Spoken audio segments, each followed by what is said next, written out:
Robbins had a friend who was going to act in a revival of Romeo and Juliet.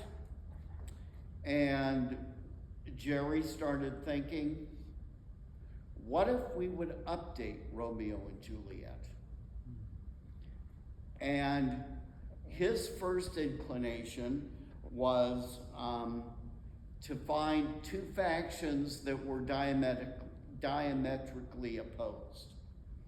And in 1938, it was in the Lower East Side of Manhattan, and it was between the Catholics and the Jews. And they were going to call it East Side Story. And Jerry started assembling Arthur, Lenny, Betty, and Adolph.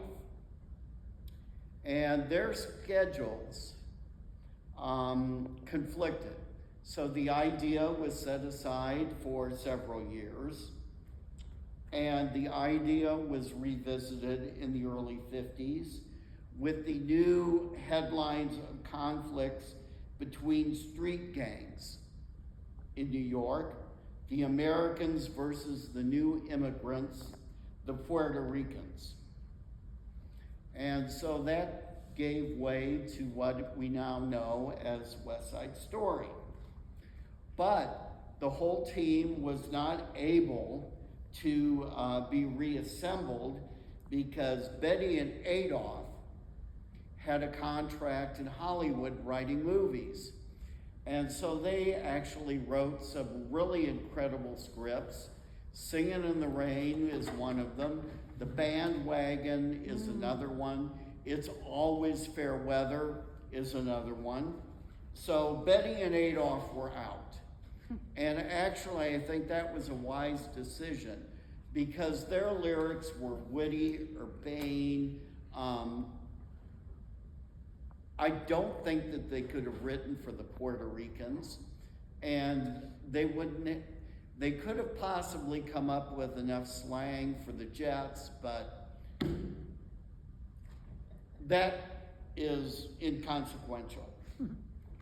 And Lenny was originally going to do all of the lyrics himself, but he became busy as first a conductor, substituting for the New York Philharmonic, and then he provided the background score for the movie On the Waterfront, and at the same time was composing the music for the operetta that landed on Broadway, Candide. And more about this later, but some of the tunes that he wrote for Candide ended up in West Side Story. And how Sondheim got involved? Well, he had never had a show produced. Sondheim's mentor was Oscar Hammerstein II of Rodgers and Hammerstein. And Sondheim was kind of a socialite and in theater circles. And so he was at a party after the theater, and in the same room was Arthur Lawrence, who he had met briefly.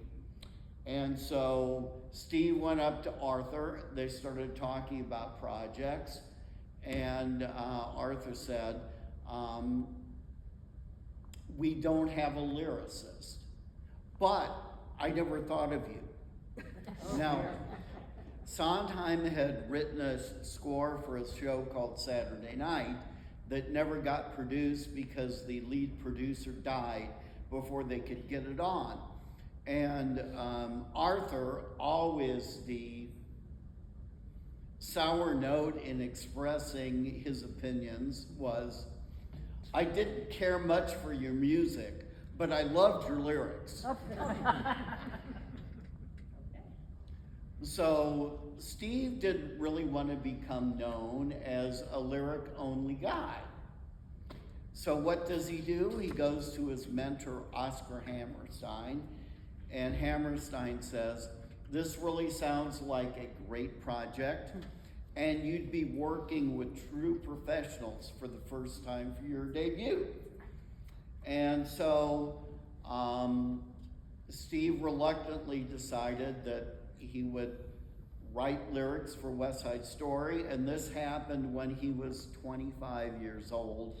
The show was produced 2 years later when he was 27. So, let's